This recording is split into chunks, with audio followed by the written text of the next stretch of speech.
신라의 삼국 통일을 잘 연구를 해야 돼요.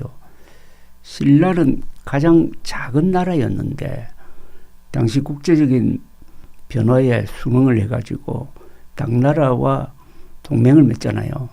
우리나라 역사상 한미동맹과 나당동맹이 가장 중요한 외교적 성과거든요. 그래서 이승만에 의한 한미동맹, 김춘추에 의한 나당동맹, 나당동맹으로서 신라의 삼국통일이 이루어졌고 한미동맹으로서 대한민국의 번영이 있잖아요. 똑같다고 비슷해요. 자주적 외교를 했다고요. 그런데 신라는 당나라의 힘을 빌렸지만은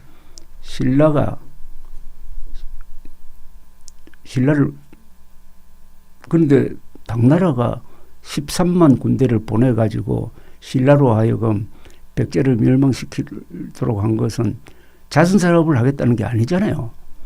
어느 나라가 13만 명 젊은이를 보내가지고 일방적으로 도우기만 하겠어요. 그건 야욕이 있었던 거지.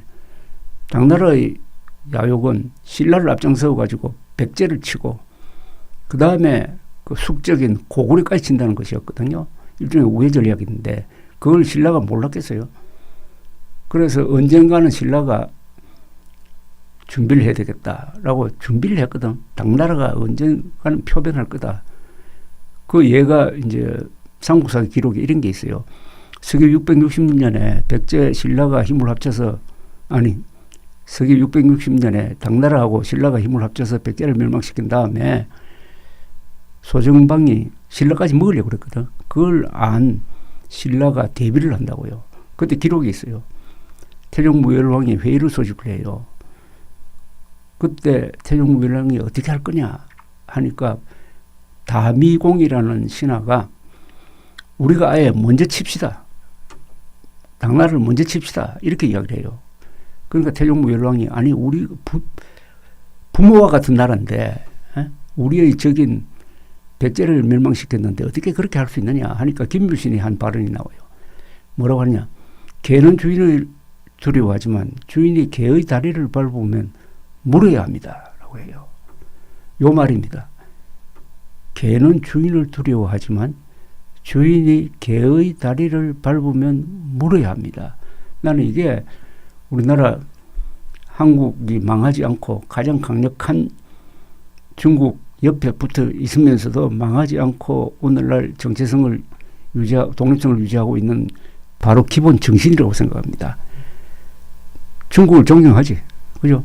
중국을 존경하고 지금은 미국을 고맙게 생각하지. 그러나 미국이나 중국이 한국의 독립성을 훼손하는 그러니까 개의 다리를 밟는 거지. 그때는 물어야 한다는 거야. 그러니까 일종의 방어적 자주정신이지. 그런 자세를 취하니까 소정방이 포기하고 돌아갑니다. 돌아가서 당고종 시절이에요. 그때가 당나라의 전성기라고. 귀국 보고를 하니까 당고종이 왜 내친 김에 신라맞이 치지 않았느냐라고 물어요. 여기에 대해서 소정방이 이렇게 대답을 합니다. 신라는 비록 나라는 작지만은 임금은 백성을 사랑하고 신하는 나라에 충성하며 아랫사람은 윗사람 모시기를 부형과 같이 함으로 함부로 도모할 수가 없었습니다라고 해요. 한마디로 나라가 일치단결돼 있었다는 거네요. 그러니까 이 말이 하나하나가 다 의미가 있어요. 임금은 백성을 사랑하고 신하는 나라에 충성하고 그 말이 아주 묘해요. 신하는 임금에 충성하고 아닙니다. 신하는 나라에 충성하고 그러니까 나라를 임금보다도 더 위에 놓는 거지. 굉장히 근대적인 사고방식.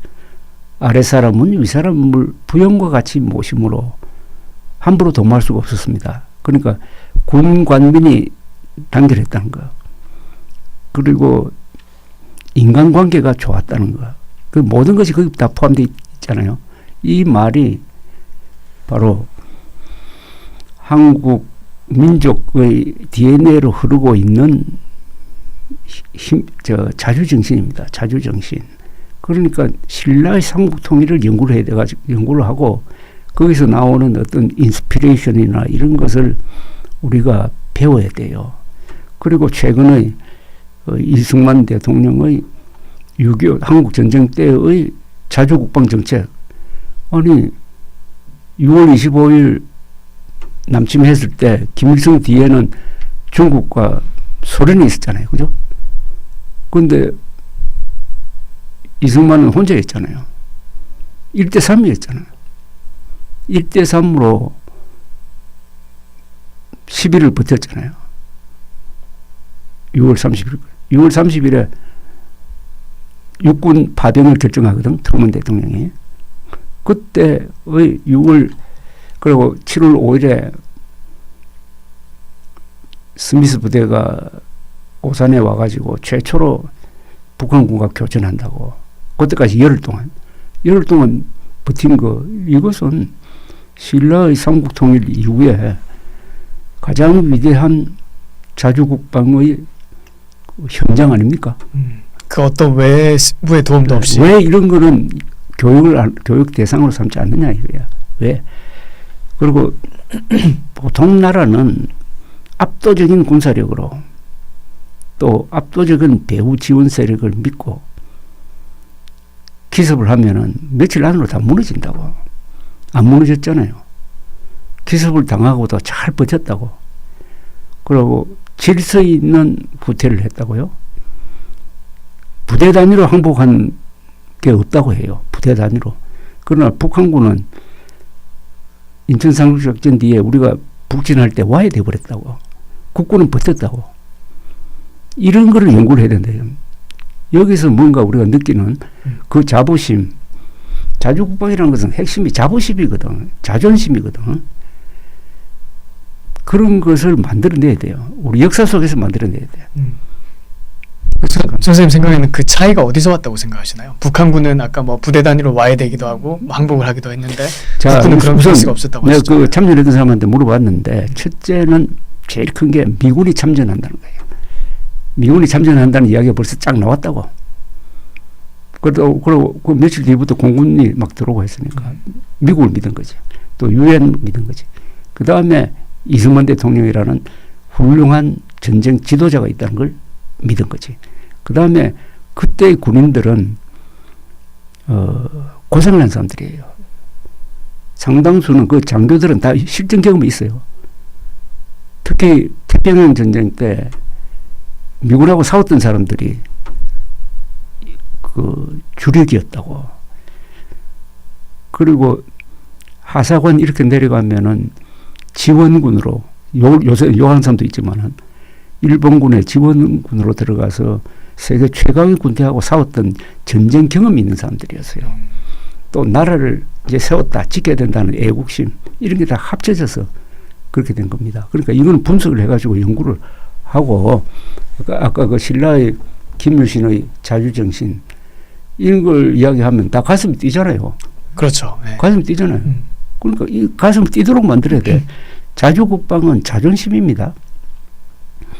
어떤 자주국방을 하면 나는 돈이 얼마나 더 들어가고 그런 생각하지 말고 한민족이 이렇게 단결해가지고 발전할 때는 그런 걸로 계산할 수 없는 이 감동 드라마가 있다고요. 우리는 그런 거 만들어낸 사람들인데 이게 좌파적 역사관이 침투를 하다가 보니까 우리가 용감하게 싸우고 잘한 거는 다 뭐 이상한 쪽으로 막 몰아가지고 만들고 그 시시한 거 이런 걸 드높이고 하는.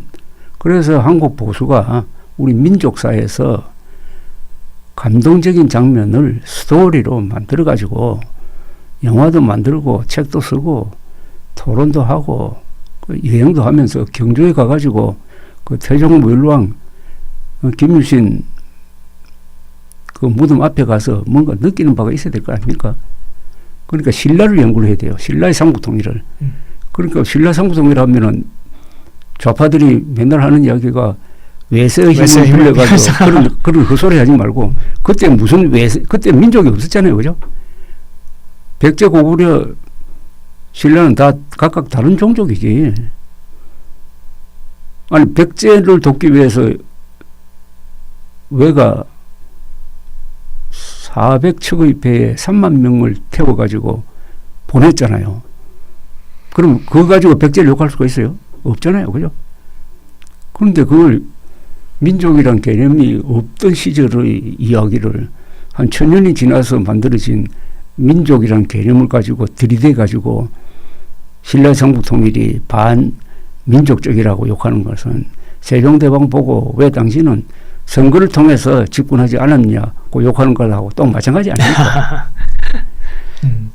지금 말씀하신 자주국방을 지금 뭐 제일 잘하고 있는 나라가 이스라엘인데요. 지금 이스라엘하고 시끄럽잖아요. 이란하고 전쟁 중이죠. 근데 이 미국과 이스라엘의 인텔 그 정보에서 차이가 좀 있었던 것 같아요. 이스라엘은 판단했을 때 이란 핵 개발 능력이 뭐 핵 농축이라든지 이런 걸 종합했을 때 거의 몇 개월 내로 마음만 먹으면 실제 그 마음을 먹어서 이제 핵을 개발하고 있다. 그래서 지금이 유일한 어떤 그 시점이다. 해결할 수 있는 시점이다. 이렇게 판단한 거 마지막 시점이다. 그렇게 생각했던 것 같고 그 미국의 그 털시 게버드라든지 이런 그 인텔 쪽에 있는 그 핵심 관계자들 입장을 들어보면 이스라엘보다는 약간 더 여유를 두고 그렇죠. 이걸 판단했던 것 같아요. 근데 결국에는 이스라엘이 공습을 해서 지금 전쟁이 진행 중에 있거든요. 여기에 대해서 선생님 어떻게 지금 바라보고 계시나요? 네타냐후 말한 걸 구글에 가서 검색을 하면은 10년 전에도 앞으로 몇 달 안에 이란이 핵을 완성한다 하는 이야기를 했다고. 그래서 지금 이란이 핵 농축, 그러니까 우라늄 농축을 하고 있는 단계 아닙니까? 그죠? 이걸 아직 핵폭탄으로 이렇게 만들지는 않고 있다고. 그 90% 정도 이제 농축을 해야 그게 핵탄두가 될 수 있잖아요. 우라늄탄인데 이 우라늄탄은 그 핵폭탄 설계는 간단해요. 왜냐하면 두 덩어리를 합쳐버리면 되니까. 그러면 임계 질량에 도달해가지고 터진다고. 그러나 플루토늄은 굉장히 정밀한 이 내폭 장치가 있어야 돼요. 그건 실험을 많이 해야 돼. 지금 북한이 했던 식으로. 히로시마에서 떨어진 게 그게 우라늄탄이었잖아요. 그러니까 확실하게 터지는 걸 먼저 내린 건데 그런 걸 감안하면은 농축 우라늄이 지금 상당수 가지고 있다는 것은 빨리 핵폭탄 쪽으로 옮길 수 있다는 건 그예요. 근데 그거는 이제 정치적 결단에 의한 문제인데 지금 미국은 아직은 이란 국가 지도부가 핵폭탄을 만들기로 결정하지 않았다고 보는 거지. 그렇게 판단했던 것 같아요. 그렇죠. 네. 그런데 그게 또 빨라질 수도 있으니까 그건 상당히 주관적인 거예요. 그죠? 그래서 대충 이런 문제가 있으면은 네타냐후의 행동을 분석을 해야 되는데 이 사람이 지금 국내 정치적으로는 상당히 몰려 있잖아요. 또 지금 범죄 수사도 받고 있잖아요. 그러니까 정권을 유지하는 게 굉장히 중요하고 그리고 2023년 10월 7일 하마스로부터 기습 공격을 허용했잖아요. 그리고 1200명이 죽었잖아요. 그죠? 그런 실정에 대한 정치적 추궁을 받는 입장이거든. 그런 입장에서는 지금 이란의 위협을 과장을 해가지고 이걸 쳐가지고 핵 문제 하나를 완전히 끝장낸다 하면은 그 자기가 잘못한 게 다 덮여지지 않겠습니까? 뭐 그런 까지 고려해서도 우리가 볼 필요가 있다고 생각하는데 그렇다면은 트럼프 대통령도 거의 아주 실리적인 사람이니까 그런 걸 다 감안하고 아마 개입을 하더라도 최소한으로 하지 않을까. 근데 포르도 지하 시설을 공격하는데 미군 B2가 GBU-57 벙커버스터를 떨어뜨리는데 한정시키려고 하지 않을까. 그러니까 공군력만 투입하고 빠지려고 하지 않을까 하는 그런 생각이 들어요. 그 이상은 하지 않는다는 거지. 이제 문제는 그렇게 했을 때 거기까지 갈 가능성은 상당히 난 있다고 보여요. 그런데 이제 이란이 어떻게 나오느냐는 건데 이란이 할 수 있는 것은 지금 정규전으로 대응하는 것은 당분간 힘들잖아요. 그죠? 우선 방공망이 다 부서져 버렸거든. 이번에 부서진 게 아닙니다. 작년 10월에 그 이란이 미사일로 공격을 했잖아요. 이스라엘을. 거기에 대한 보복을 했거든요. 근데 그 보복 작전이 상당히 굉장히 광범위하게 그 미사일 방어망 레이더 시설을 다 폭격을 했는데 그거는 이스라엘도 그렇고 이란도 그렇고 그 상황을 축소했다고. 서로의 이유 때문에 그걸 과장하게 안 했어요. 그때 완전히 없어져 버렸. 그러니까 서로 피해를 안 봤다고 주장을 했던 거예요. 그러니까 이거 서로 축소하기로 했다고. 그런데 그때 멍이 들어버렸어. 그 다음에 하마스도 이렇게 멸종 직전에 갔지. 지금 헤즈볼라도 막 작년에 완전히 지휘부가 마비되어 버렸지. 특별히 그때 삐삐 작전 통해 가지고 그러니까요. 완전 날려버렸잖아요. 그렇죠. 그 다음에 그 여파로서 이란이 지원하던 아사드 정권이 하루아침에 무너져 버렸잖아요. 그죠? 작년 12월에. 그러니까 이란의 이 하수인들이 다 무력화되어 버리고 또 좀 먼 데는 예멘의 후티. 그 뭐 별 후티 정도만 남아있단 말입니다. 그러니까 수단이 없어 지금. 그러나 정규전 수단이 없다는 거지 테러 수단이 없는 건 아니거든. 테러라는 것은 비정규전이고 소규모로 할 수 있으니까 그걸로 예컨대 중동에 있는 미군을 공격한다. 그리고 호르무즈 해협을 위협을 한다. 하면은 미국이 개입하지 않겠느냐. 개입할 수밖에 없지 않느냐. 그런 식으로 이제 이란이 최악의 발악을 그렇죠. 할 때 그 가능성이 개입을 있는 할 거 수 있지 아닙니까? 않겠느냐. 그렇죠. 말하자면 이란이 결사항전 쪽으로 가버린다면 어떻게 하겠느냐 하는 거기에 대해서도 고민하는 거예요. 그러니까 호르도를 폭격하고 싹 빠지면은 그걸로 끝났으면 좋겠는데 끝나도록 과연 이란이 가만히 있겠느냐. 그 다음 두 번째 문제는 과연 포로도 폭격해가지고 그걸 끝장 시설을 파괴했다고 한들 그러면은 기술자는 살아있지 않느냐. 그죠? 기술자가 살아있으면 그 노하우가 살아있으면 또 만들면 되는 거예요. 그것까지 막을 수 있느냐. 그것까지 막으려면은 지상군이 들어가야 돼. 그죠? 지상군이 들어가서 점령을 해야 돼. 그거 할 수 없잖아요. 이스라엘의 인구가 이란의 딱 10분의 1이거든. 그건 할 수 없다고. 그것까지 쭉 생각을 하면은 과연 지금 승승장구하고 있는 이스라엘이 과연 해피엔딩으로 끝날지 더 다른 이 테러가 확산될 건지 하는 거고 또 하나 레짐 체인지의 문제인데 지금 네타냐후는 레짐 체인지 이야기를 계속하고 있더라고요.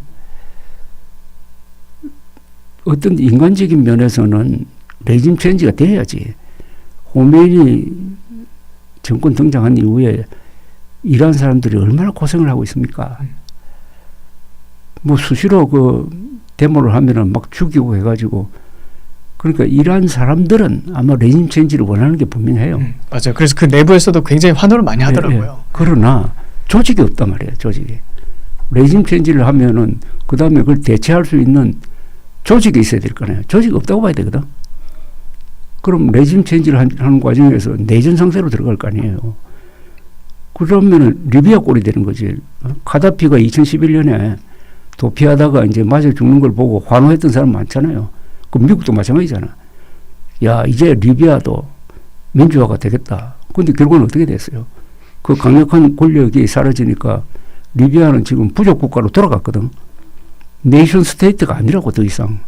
이란은 어떻게 되느냐 하는 문제가 생기니까 레짐 체인지까지 겨냥해서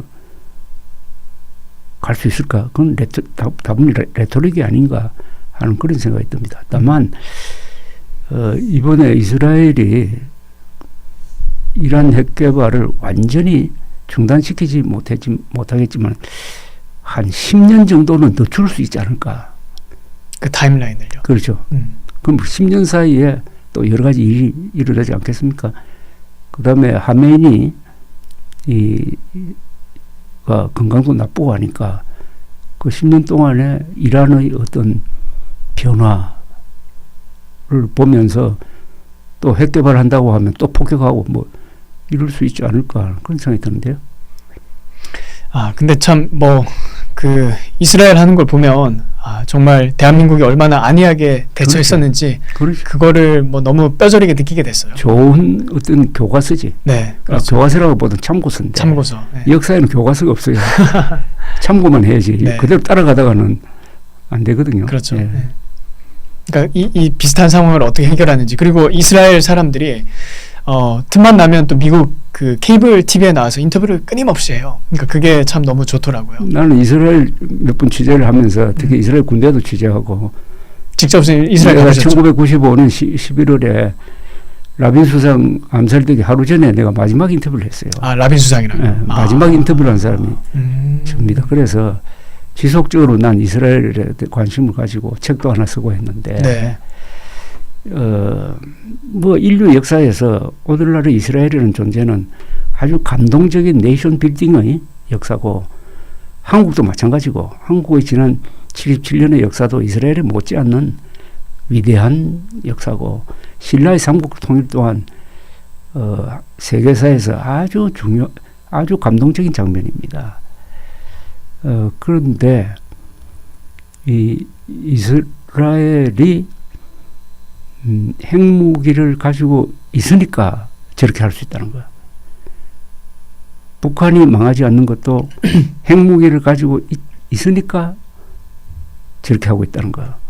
한국이 저렇게 하지 못하는 거는 핵무기를 가지고 있지 않다는 거야. 그리고 한국은 핵무장할 수 있는 의지도 없었고 타이밍이 왔을 때 국가 지도층이 핵무장을 결단하지 못했다는 거. 요의 차이가 있는 거죠. 이 차이. 그러니까 한국 국가 지도층은 너무 근시안적이고 우물한 개구리 생각을 했다고 내가 보여져요. 우리나라에서 핵무장 해야 됐다는 주장을 상당히 빨리 한 사람 중에 언제 처음 말씀하셨나요? 뭐 2002, 3년 무렵부터 그때 이제 북한이 핵 실험을 막 시작했을 때죠. 할 때, 그때 내가 예비역 장성들 이런 모임에 가서 강연을 많이 했어요. 예비역 장성들이 제일 반대하더라고. 아, 핵무장을 해야 된다 얘기하니까요. 근데 반대하는 논리가 간단해. 미국이 가만히 있겠습니까? 딱 그 네. 경제 제재 안 하겠습니까? 그때도 이야기했고 나도 확실하는데 아니 한국이 세계 유수한 경제 대국인데 한국이 핵 개발을 한다고 해서 한국을 누가 경제 제재합니까? 경제 제재하면 경제 제재하는 나라는 손해 안 봅니까? 파키스탄, 인도가 핵 개발을 했는데 경제 제재 안 받았잖아요. 큰 나라는 경제 제재 안 받습니다. 할 수 있습니다. 라고 해도 그렇게 이야기하더라고. 아니 군인이 그렇게 이야기하면은 이미 정신이 자주국방 정신이 그때부터 망가진 거고 그 뒤에 더 이제 심화가 됐고 나는 이런 아이디어도 했어요. 이거 국민투표에 걸어야 된다고. 이 이야기는 박근혜 정부 시절에 했는가 모르겠어요. 핵무장에 대해서요. 네. 합법적인 길을 갈 수 있는 방법이 있다. NPT 10조에 의해서 이거는 NPT 탈퇴 사안이다. 10조는 NPT 탈퇴할 수 있게 돼 있다고요. 핵 문제로 인해서 국가 생존에 중대한 문제가 생길 때는 사전에 몇 달 전에 알리고 탈퇴할 수 있다고 해요. 그러니까 우리가 국제사회가 해결 못했다. 그러니까 우리는 NPT 10조에 의해서 탈퇴하겠다라고 선언을 미리 해놓고 국민투표에 붙이는 거지.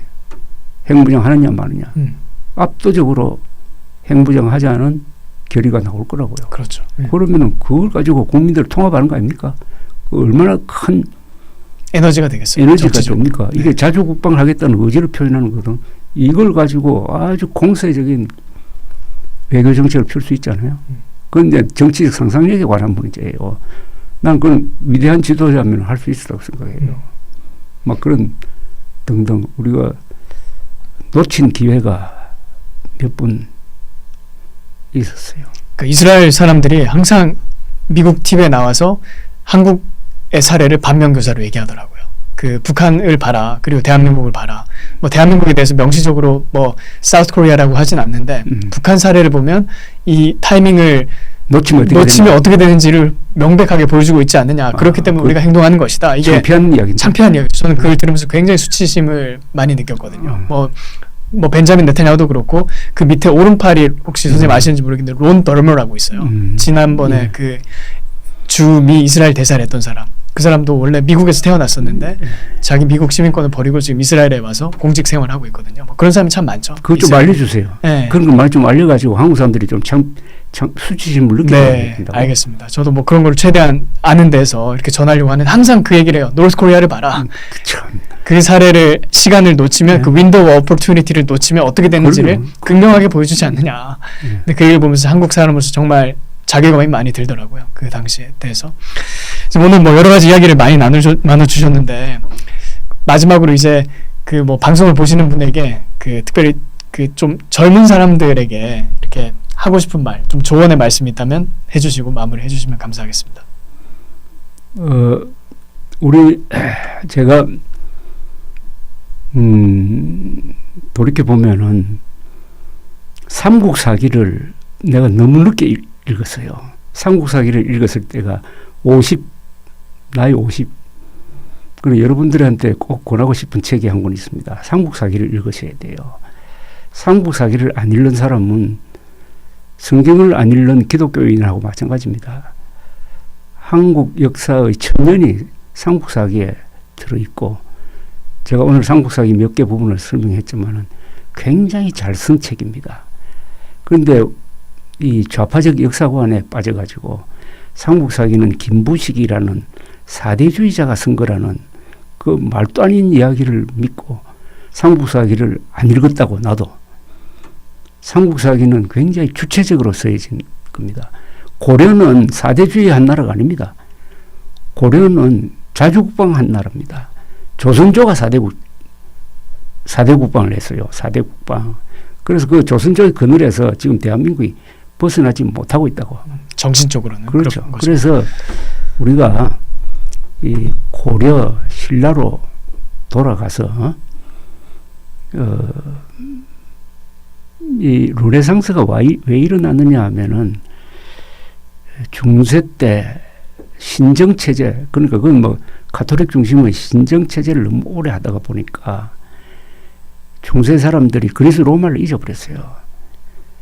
그런데 어떤 계기로 해가지고 그리스 로마에 굉장한 문화가 있었구나 하는 것을 이제 다시 찾아보자. 로마로 돌아가자는 게 르네상스 운동의 시발점입니다. 근데 우리도 신라로 돌아가야 돼요. 신라의 삼국통일로 돌아가서 우리가 이런 근사한 나라를 만든 시절이 있었다. 우리는 지금 뭐 하고 있느냐? 그때보다 우리가 지금 잘 먹고 잘 살지만은 과연 우리가 그때 김유신, 김춘추, 문무왕처럼 근사한 사람이냐 하는 생각을 한번 해볼 필요가 있다고 생각을 합니다. 조합 선생님 오늘 귀한 말씀 나누셔서 감사합니다. 고맙습니다.